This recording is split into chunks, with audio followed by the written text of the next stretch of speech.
En Tierra Santa se alza un nuevo reino, erigido por los cruzados.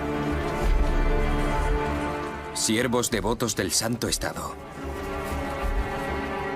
Vidas de oración, supeditadas a un solemne precepto. Una cruz blanca, sobre negro o sobre rojo. Nuevas órdenes devotas de la cruz, pero también de la espada. Por mucho que se denominasen hospitalarios, era una orden de guerreros de Dios. Temidos por sus enemigos, protectores de los pobres y los enfermos. Se ocupaban de los enfermos y acudían donde se les necesitara. Tiempos oscuros aguardaban a todas las órdenes militares. Lucharon por Dios y perdieron. ¿Eran pecadores? Nuevas fronteras para los soldados de Cristo. Podría haber sido un desastre para los hospitalarios, pero lo convirtieron en un triunfo. Desde Oriente Medio hasta el mar Egeo y más allá, la Orden de los Caballeros Hospitalarios. Los Cruzados, los Caballeros Hospitalarios. La Orden de San Juan del Hospital de Jerusalén fue muy célebre durante la Edad Media. Sus sencillas vestimentas negras y más adelante rojas los señalaba como devotos cristianos. Realizaban el trabajo de Dios, blandiendo espada cuando era necesario. La Orden de los Caballeros Hospitalarios es sin duda una de las órdenes militares más conocidas y reconocibles. Se ganaron el respeto de muchos de sus contemporáneos y de los historiadores, gracias a su reputación de cuidadores y sanadores. Pero también eso provocó que se les restase importancia, al menos en el imaginario colectivo. Los caballeros templarios, su orden análoga, son considerados los guerreros cristianos más famosos y apuestos de la Edad Media. Los primeros que siempre son mencionados son los templarios. Los hospitalarios nunca alcanzaron mucho prestigio. Pasaron a la historia como la orden protectora que cuidaba de la gente, algo que nunca resultó tan interesante como matar y obtener gloria. Pero los hospitalarios también cometían asesinatos y actos gloriosos. De hecho, los hospitalarios lucharon codo con los templarios en Tierra Santa durante los siglos XII y XIII. Los hospitalarios tenían una imagen más pacífica aunque luchasen en las batallas con una cantidad similar de tropas. Podían llegar a ser muy agresivos, pero les rodeaba ese halo médico que les daba esa imagen diferente dentro del cristianismo occidental. Los hospitalarios se encontraban entre las órdenes militares más longevas, incluso más que los templarios. Los caballeros hospitalarios era la más antigua de las dos instituciones, más que la del Temple. Ambas operaban en Jerusalén desde antes de las primeras cruzadas. La Orden del Temple fue la primera en militarizarse. Se fundó en torno a 1120, tras la captura de Jerusalén en 1099, en la primera cruzada. No obstante, la Orden de San Juan del Hospital de Jerusalén ya se había formado algunas décadas antes, o incluso más, pero aún no era una orden guerrera.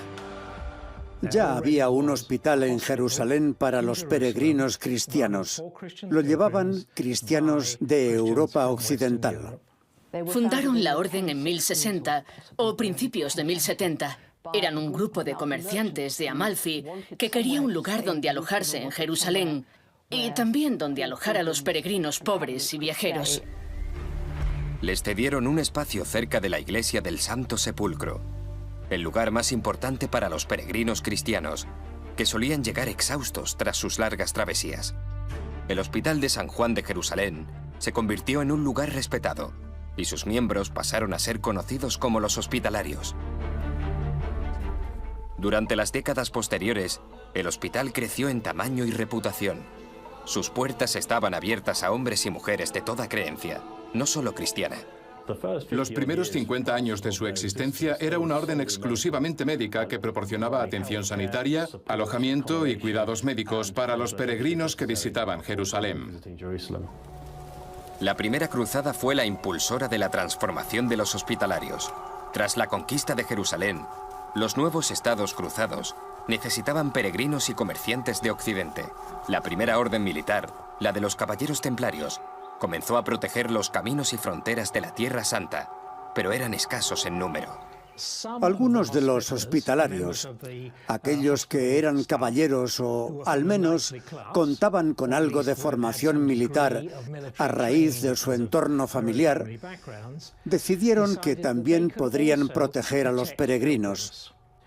Y ese fue el comienzo de su militarización. Los templarios y los hospitalarios patrullaban por los bordes de la Tierra Santa cristiana. Al igual que los templarios, los hospitalarios se convirtieron rápidamente en una respetada fuerza militar. Con el apoyo de la caballería, el elemento más importante del campo de batalla era el caballero con armadura y a caballo. Puesto que las batallas a gran escala eran escasas, predominaba el trabajo fronterizo, a menudo lejos de las grandes ciudades. Los puestos fronterizos eran de vital importancia para ambos bandos. Las órdenes militares dominaban muchos castillos en Tierra Santa, entre ellos algunas de las fortalezas más importantes. Los hospitalarios poseían decenas de castillos en las fronteras del Reino de Jerusalén, del Principado de Antioquía y otros lugares. Esos castillos realizaban una función crucial, ya que se podían permitir mantenerlos, decorarlos y abastecerlos con todo lo necesario. Los castillos de los hospitalarios eran maravillas.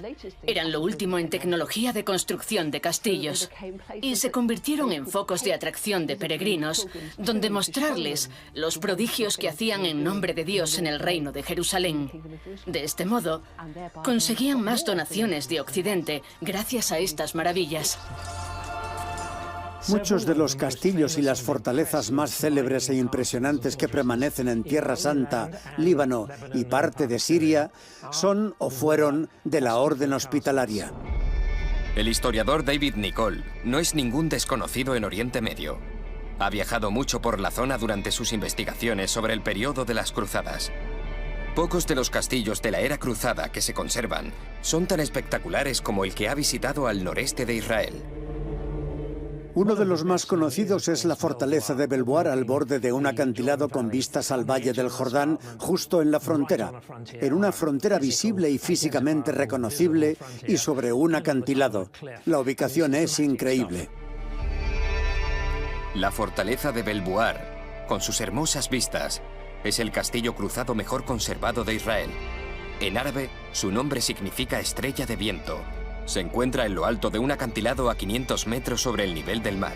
Tiene vistas al Valle del Jordán, la frontera con Jordania y al castillo de Ajlum, de Saladino. Dos castillos estratégicamente opuestos con contacto visual. La fortaleza era esencial a nivel defensivo y simbolizaba un mensaje político. El recordatorio de que el poder y la riqueza de la Orden Hospitalaria era incomparable. Los siglos han ido desgastando los pisos superiores del castillo. Pero lo que aún permanece sigue siendo majestuoso. Una muestra del rápido progreso de los hospitalarios pocas décadas después de su militarización. La fortaleza de Belvoir era muy importante para los hospitalarios. Resulta evidente por el esfuerzo y dinero que emplearon en él. Es increíble que, según los registros históricos, la construyeron en 21 años. Todo esto en 21 años. Los hospitalarios comenzaron las labores de construcción en 1168. La fortaleza Belvoir se construyó cuando más ataques sufría el Reino de Jerusalén. Por ese motivo, la necesidad de fortificación de la fortaleza aumentaba donde antes no era tan necesario. Así que la fortaleza era crucial. Más tarde, en el siglo XII, el líder musulmán Saladino quiso recuperar Jerusalén y Palestina de manos cristianas. El trabajo de los hospitalarios y otras órdenes militares consistía en dificultar su avance. Uno de los mayores grupos invasores del Reino de Jerusalén se dirigía al sur del lago de Tiberíades, por lo que la fortaleza de Belvoir, situada en un acantilado, poseía una estratégica localización. En 1187 llegó lo inevitable y las fuerzas de Saladino asediaron Belvoir. Sin embargo, la fortaleza que encontraron era extremadamente fuerte y resistente. En la primera cruzada, los invasores consiguieron cruzar los antiguos muros en unos pocos días. Pero el castillo de los hospitalarios era una fortaleza recién construida y de última generación. En lo alto de un acantilado, 3 de sus lados estaban rodeados por una fosa de 20 metros de ancho y 12 de profundidad. Dentro se encontraba un castillo rectangular con una torre en cada esquina y en el centro de cada lado, y una puerta blindada. Tras el muro exterior había 2 muros más, con sus propias torres defensivas en las esquinas. Se cree que es uno de los primeros ejemplos de castillos concéntricos, un diseño que se volvió muy común más tarde en los siglos XII y XIII, tanto en Tierra Santa como en Europa Occidental. Su fuerza no era el único mensaje que transmitía. Es posible que los hospitalarios escogiesen el tipo de piedra por su color. Se ha escrito bastante acerca del uso de basalto volcánico gris oscuro o negro que se empleó en la parte baja del castillo, y piedra blanca colocada con elegancia en la parte superior. Blanco y negro, los colores de los hospitalarios. Pero es imposible saber si es cierto, si era una representación de su identidad o no. Puede que utilizasen las 2 rocas que había disponibles, aunque eso no cambia que obtuvieran un castillo blanco y negro muy llamativo, visual y potente. El ejército musulmán no consiguió hacerse con Belvoir, por lo que solo pudieron rodearlo y esperar. Saladino estuvo meses esperando en Belvoir. No lograba asaltar la fortaleza, así que los alardes de los hospitalarios estaban más que justificados. Belvoir resistió durante 18 meses, pero en 1187 Saladino derrotó al ejército cruzado en Jatín. La marea musulmana por todo el reino cruzado se volvió imparable. Consiguieron que la fortaleza cayera tras la batalla de los Cuernos de Jatín, que dio lugar a la caída de Jerusalén y de prácticamente todo lo demás. El castillo en la frontera este estaba perdido sin el reino, así que tuvieron que rendirse. No tenía sentido persistir, solo habría habido más muertes. En cuestión de meses, la mayoría de los castillos cristianos cayeron en manos musulmanas. Cuando los cristianos regresaron 2 años después, necesitaban un puerto. Acre, en el norte de la Tierra Santa, fue conquistada por Saladino como casi todos los territorios. La Tercera Cruzada, encabezada por Ricardo I, entre otros, reconquistó la ciudad en 1189. Jerusalén nunca fue recuperada, por lo que Acre pasó a ser la nueva capital cruzada. Gran parte de la ciudad actual fue reconstruida por el Imperio Otomano en los siglos XVI y XVII. Pero quedan restos del periodo cruzado. Durante 100 años, fue el enlace entre el Reino Cruzado y Europa Occidental. Era el acceso a Tierra Santa de sus tropas, suministros y peregrinos. Era una base importante para las órdenes militares. Todas poseían cuarteles centrales en la ciudad. Pero el valor de Acre iba más allá. Poseía un puerto resguardado perfecto para el comercio marítimo.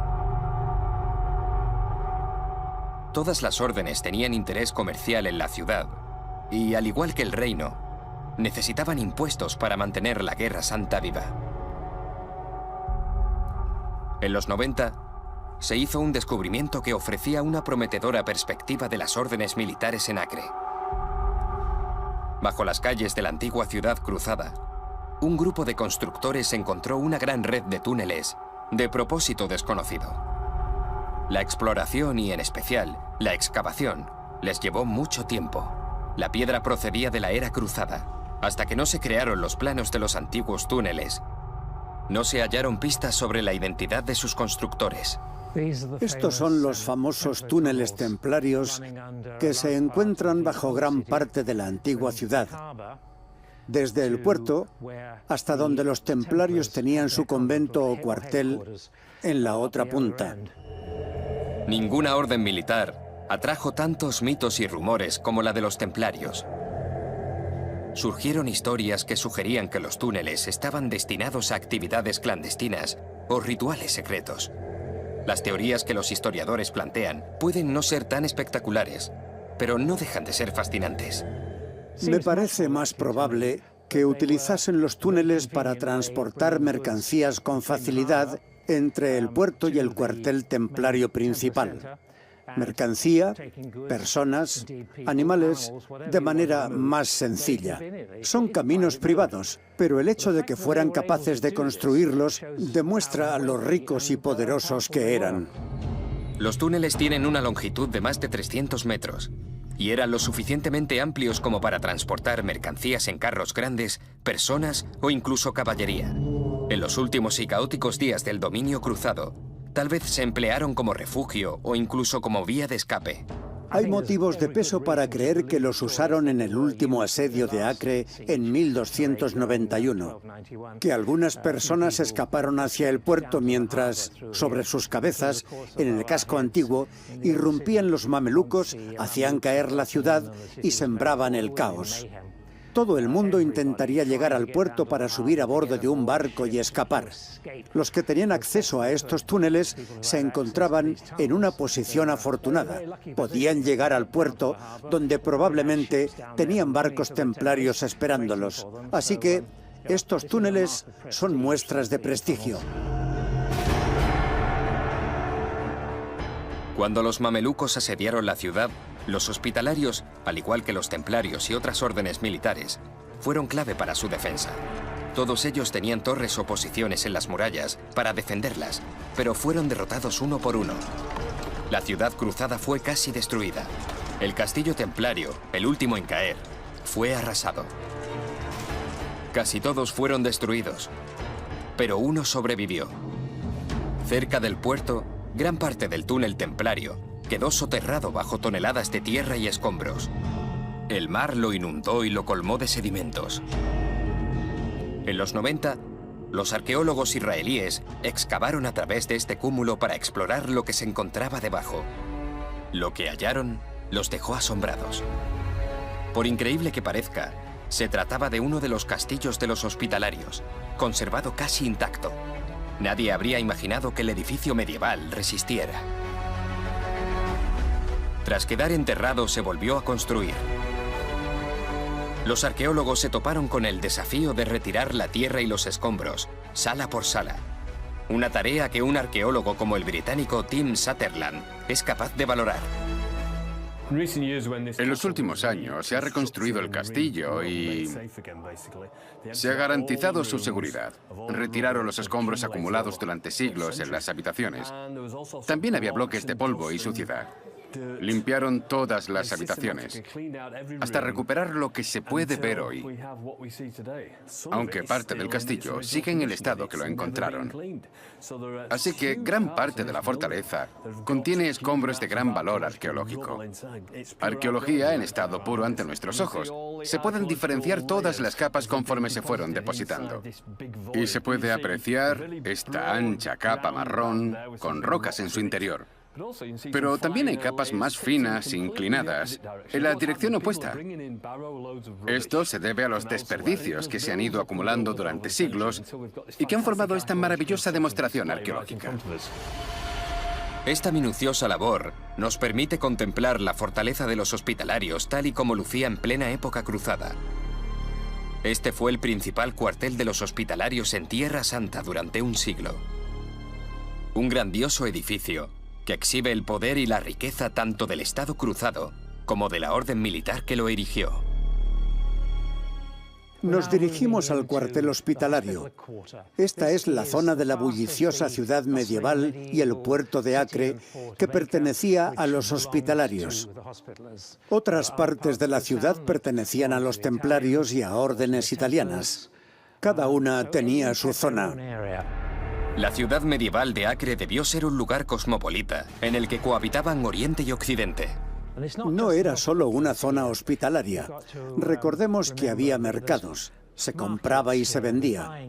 Había hombres, mujeres, niños, soldados, comerciantes, animales, mucho ruido, vida, olores, algunos de exóticas especies de Oriente junto con la seda y otros objetos traídos de Occidente. En total, el complejo abarca unos 4.500 metros cuadrados. Un patio central se extiende bajo unos 3 o 4 metros de escombros. Incluye numerosas habitaciones e incluso grandes salones. Esta maravillosa estancia, este salón, se ha identificado como el comedor donde los caballeros hospitalarios comían en comunidad. Por supuesto, la vida comunitaria era un elemento central de su ideario. Eran un equipo porque desarrollaron un sentimiento muy fuerte de hermandad e identidad, y el comedor y las comidas en comunidad contribuyeron. Este lugar nunca debió estar en completo silencio. Siempre había gente entrando y saliendo, como ahora. Para los hospitalarios, este fue el foco de sus esfuerzos de recaudación en Europa Occidental y la ubicación de sus nuevas instalaciones sanitarias en recuerdo de su hospital original en Jerusalén. Tampoco era un hospital exclusivo para cristianos, sino para los pobres y enfermos de toda religión. Aquí tenían su hospital, una infraestructura bastante compleja para la época. Con todo el bullicio de la calle, los cantos y los rezos de la capilla, las campanas de la iglesia y todo eso, este lugar nunca debió estar en silencio. Es un lugar claramente militar, a pesar de su naturaleza religiosa. Debían ser tipos serios. En el mundo medieval, especialmente en Oriente Medio, uno de los aspectos más temidos de la vida eran las enfermedades. Con tanta gente viviendo junta, incluidos los enfermos, los hospitalarios eran conscientes de la importancia de la higiene. Un asunto tan rutinario no suele venir a la cabeza al ver un castillo medieval de las cruzadas. Pero en Acre, las letrinas de los hospitalarios eran fuera de lo común. Es un edificio espectacular, porque no solo nos encontramos en una enorme sala abovedada, sino en un espacio lleno de letrinas. Podían usarlas unas 40 personas al mismo tiempo. Hablamos de un edificio que albergaba cientos de personas, por lo que tenía que haber mucha gente que necesitase ir al baño. La microbiología se encontraba siglos por delante, pero la gente era consciente de que la acumulación de residuos humanos podía causar muchos problemas. El diseño de un enorme sistema de letrinas fue una ingeniosa manera de afrontarlo. En cuanto a la ingeniería, se trata de una estructura muy interesante porque toda la sala se inclina hacia donde estamos. Estaba lleno de asientos con tuberías hasta la habitación de abajo. La gente se sentaba aquí y debajo hay una enorme sala abovedada con un depósito al que iban todos los desechos humanos. Ahí iba a parar todo lo que bajaba por estos agujeros. No solo desperdicios, sino cualquier cosa. Se podía tirar cualquier cosa por este agujero, pero sin duda no se podía recuperar. Porque era una habitación enorme llena de desechos humanos. Así que si algo se caía, se quedaría allí hasta que fueran a limpiar todo y depositarlo en el campo o lo que hicieran con ello. Pero más allá de todos los objetos humanos que probablemente se perdiesen, los arqueólogos sostienen que solo existe una posibilidad: que los residuos que acumulaba esa letrina no se retirasen durante siglos. No resulta grato excavar a través de capas y capas de excrementos. Pero los resultados proporcionarían una increíble perspectiva de las vidas de los habitantes. Pierce Mitchell es doctor en medicina, pero también es experto en paleopatología. Estudia el material que los arqueólogos obtienen, pero también los objetos, los huesos, los restos de microorganismos, las bacterias que quedan en ellos. Cuando Pierce supo de las excavaciones de Acre, decidió compartir sus competencias. Es poco común encontrar una letrina medieval de este tamaño y tan bien conservada. Hemos estudiado los residuos acumulados en la cisterna de debajo de las letrinas. Lo primero que hicimos fue buscar signos de enfermedades infecciosas. Pierce y su equipo buscaban restos de lombrices intestinales. Se encontraban en parte de la comida que los cruzados comieron y digirieron antes de sentarse en estas letrinas. Uno de los motivos por los que los parásitos son capaces de propagarse con tanto éxito entre los humanos es la capacidad de supervivencia de sus huevos. Están rodeados de fuertes paredes que les permite subsistir durante cientos e incluso miles de años, pero mueren tras 1 o 2 años en el barro y se vuelven inviables. Con el microscopio podemos identificar las especies de lombrices presentes en las personas que utilizaron los baños, ya que la mayoría de ellas producen huevos de diferentes formas y tamaños. Lo que Peirce encontró abrió una ventana a la vida diaria de los ciudadanos medievales que allí vivían. Encontramos muchos huevos de ascárides y tricocéfalos, parásitos que viven en el intestino y se expulsan mediante las heces, contaminando la comida o el agua. Así que si el individuo no se lava las manos o no cocina adecuadamente la comida, puede volver a infectarse con ellos. También encontramos huevos de tenia de los peces, un parásito que es más común en el norte de Europa, por lo que podría provenir de los noreuropeos que visitaban Tierra Santa y utilizaban las letrinas de Acre. El pescado debió constituir una gran parte de la dieta de muchas personas en las costas de la Tierra Santa. La tenia de los peces se contrae cuando se come pescado crudo o poco hecho. Durante la Edad Media en el norte de Europa era común comerlo crudo, ahumado, encurtido, marinado, pero no cocinado. Y eso podía provocar tenias muy largas, de más de 5 metros, que se retorcían en el intestino y ponían huevos en las heces. De esta forma, si iban al baño junto a un lago en el que hubiese peces, reiniciaban el ciclo y cuando alguien comía pescado del lago, volvía a infectarse. Los parásitos de este tipo, junto con la disentería, tuvieron que ser parte de la vida diaria de los habitantes de Acre, tanto cruzados como civiles. Todas las órdenes militares debían ser capaces de cuidar a sus heridos en batalla. A pesar de su nombre, tal vez los hospitalarios no tuvieran más conocimientos en este aspecto que los templarios, los teutónicos y otras órdenes. Al igual que los templarios, dominaban casas o conventos en países de toda Europa del Este, aunque probablemente su presencia se consideraba más benigna que la de las órdenes análogas. En el siglo XIII había hospitalarios por toda Europa del Este. El monje Mateo de París escribió en el siglo XIII que tenían mejores modales que los templarios. El pueblo no siempre tenía claro a quién servían los templarios. Se sospechaba que a sí mismos. A principios del siglo XIV, con su disolución, los templarios perdieron todas sus tierras y castillos. El Papa decretó que sus propiedades y tierras por toda Europa y fuera de ella debían entregarse a los hospitalarios. Pero la cesión no fue automática en algunos países, como Inglaterra. La entrega de propiedades de los templarios a los hospitalarios no fue ordenada. El rey de Inglaterra, al parecer, quería quedarse esas tierras. El rey Eduardo II resistió tanto como pudo, pero ni siquiera un rey podía desafiar un decreto del Papa.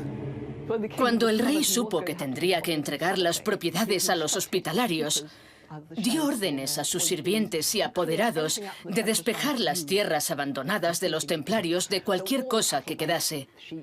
Que se llevaran todo el ganado, las ovejas, el grano, la cosecha que hubiera crecido en los campos, todo lo que fuera útil.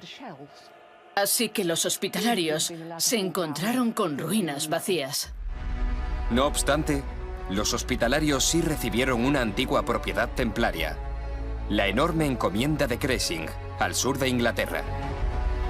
En 1380, la orden celebraba allí sus reuniones generales y hacinaba sus cosechas en los inmensos graneros para su propio beneficio, no para el rey de Inglaterra. Actualmente, se conservan pocos edificios hospitalarios más en Inglaterra, al menos como lucían en la época medieval. En el centro de Inglaterra, en la pequeña aldea de Barrow-upon-Trent, ha permanecido uno. En el pasado fue conocido como Iglesia de St. Helen o de St. Luke, pero desde mediados de 1100, su nombre es Iglesia de St. Wilfrid. La iglesia se construyó en una colina del Valle de Trent y en el momento de su construcción debió ser el edificio más importante de la zona.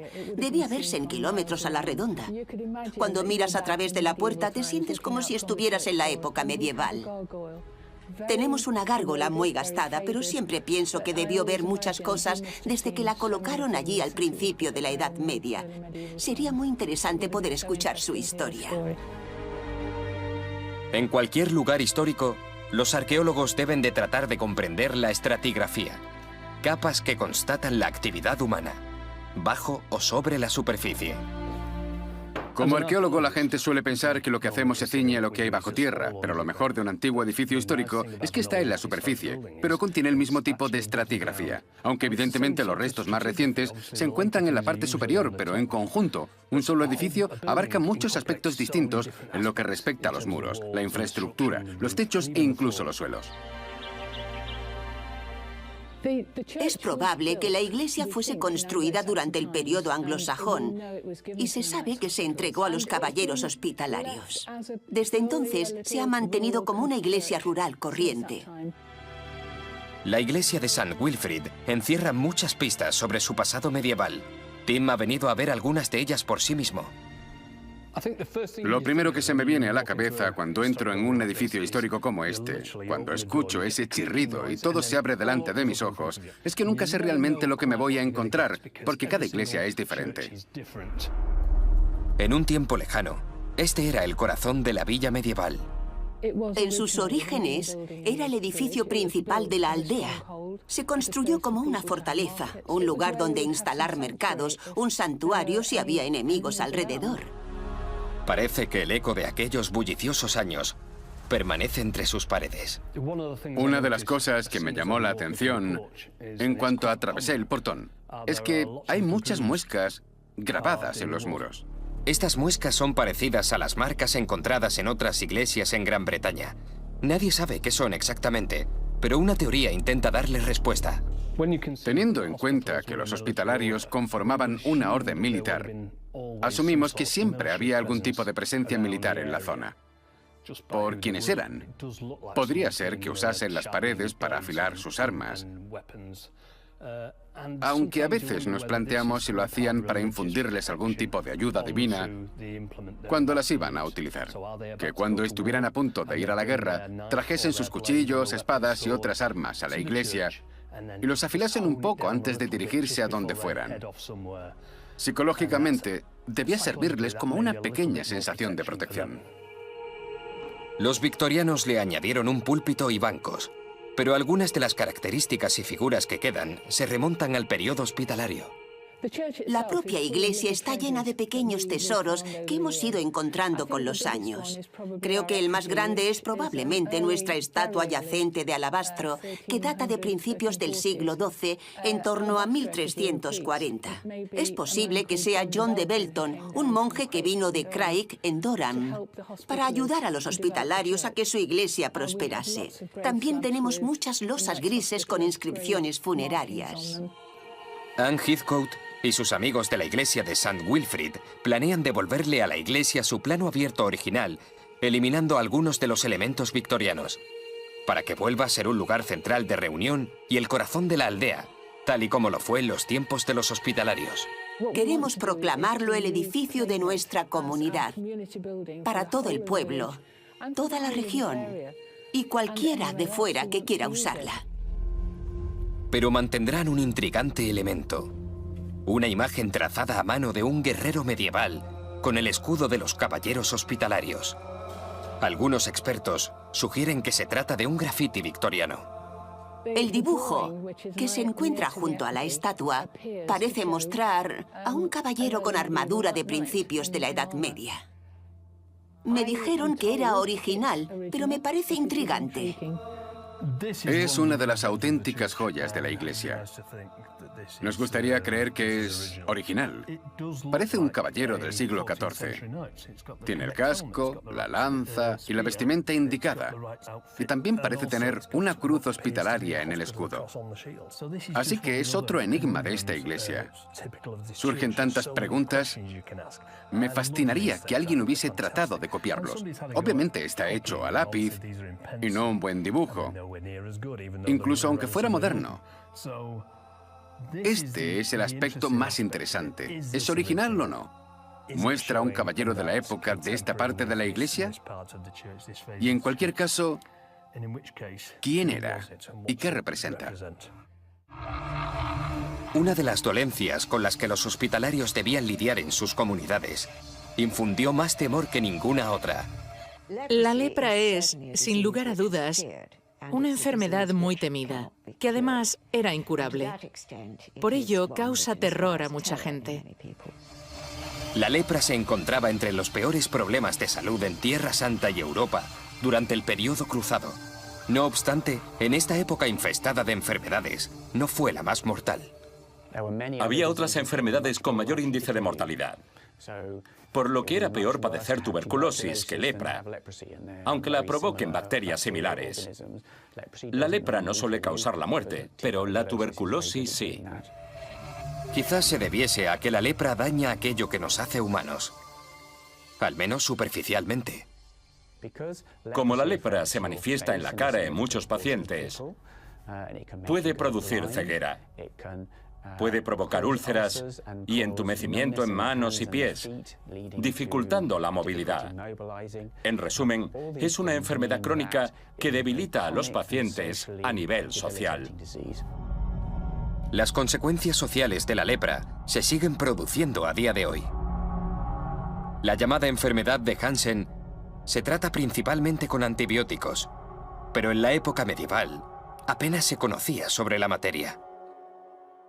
A finales del siglo XIII y durante el siglo XIV, la gente tenía una idea bastante clara de lo que era lo que actualmente llamamos la enfermedad de Hansen. Pero en el pasado, antes de esa época, resultaba muy difícil distinguir a una persona con lepra de una persona con un caso grave de psoriasis, con cáncer de piel u otros problemas. En una sociedad anterior a la microbiología, las personas debían buscar otras explicaciones a la enfermedad. Había diferentes puntos de vista sobre la lepra en la Europa medieval, manifestadas en diferentes épocas y lugares.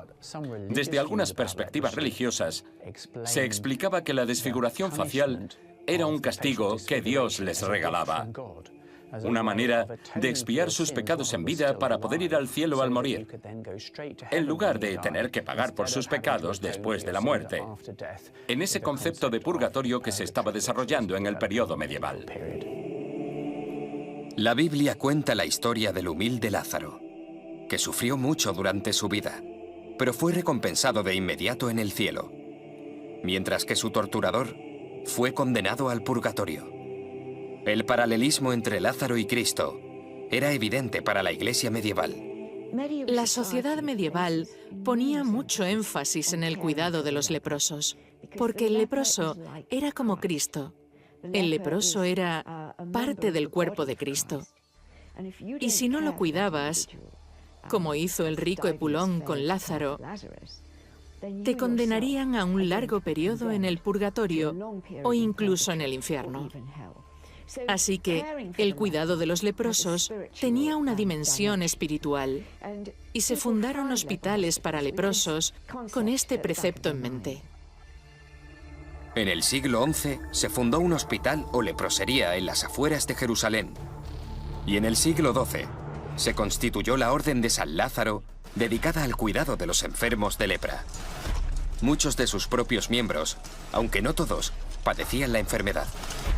Al igual que los hospitalarios y los templarios, los caballeros de Lázaro tuvieron su papel en los campos de batalla de Tierra Santa. Debido a su enfermedad, eran bastante intrépidos y en muchas batallas fueron erradicados por pensar que no había nada mejor que morir en una guerra santa, que no debían preocuparse por sus vidas, por lo que podían luchar hasta que los matasen. Así que el número de miembros de la Orden de San Lázaro se redujo, por lo que se empezaron a unir caballeros de Europa que no padecían lepra, una muestra de tremenda devoción. Así que la orden se acabó considerando aún más religiosa. Al final del siglo XIII fue una época catastrófica para todas las órdenes militares. En 1291, los ejércitos mamelucos se hicieron con Acre y la Tierra Santa volvió a caer en manos musulmanas. Los cruzados cristianos nunca volvieron a intentar reconquistar Jerusalén, ni ninguna otra orden militar. 1291 fue un desastre para las órdenes militares porque perdieron su vocación. Lucharon por Dios y perdieron. ¿Significaba eso que eran pecadores?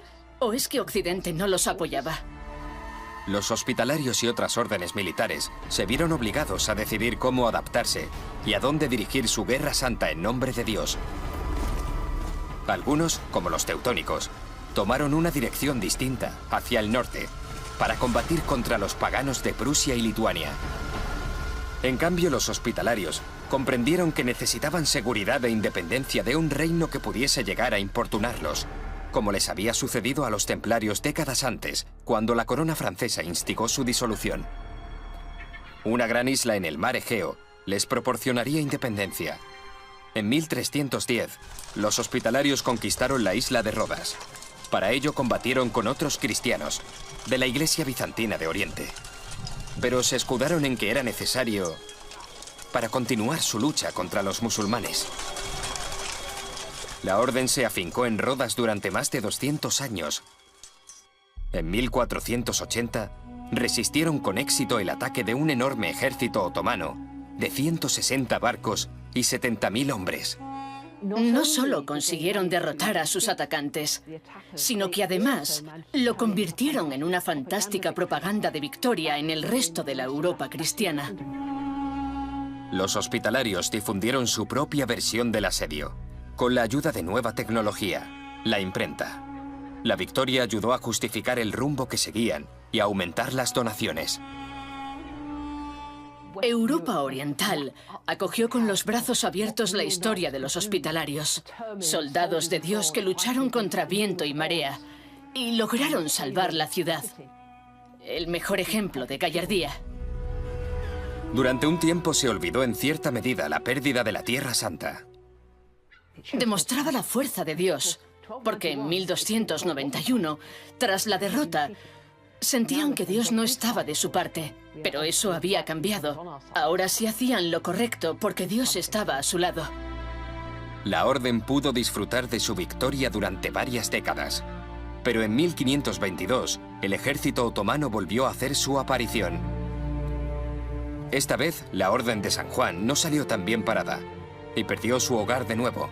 Algunas organizaciones actuales aseguran ser descendientes de estas órdenes de cruzados. Algunas de las órdenes médicas que se fundaron durante las cruzadas, como la de San Juan o San Lázaro, siguen teniendo un rol médico.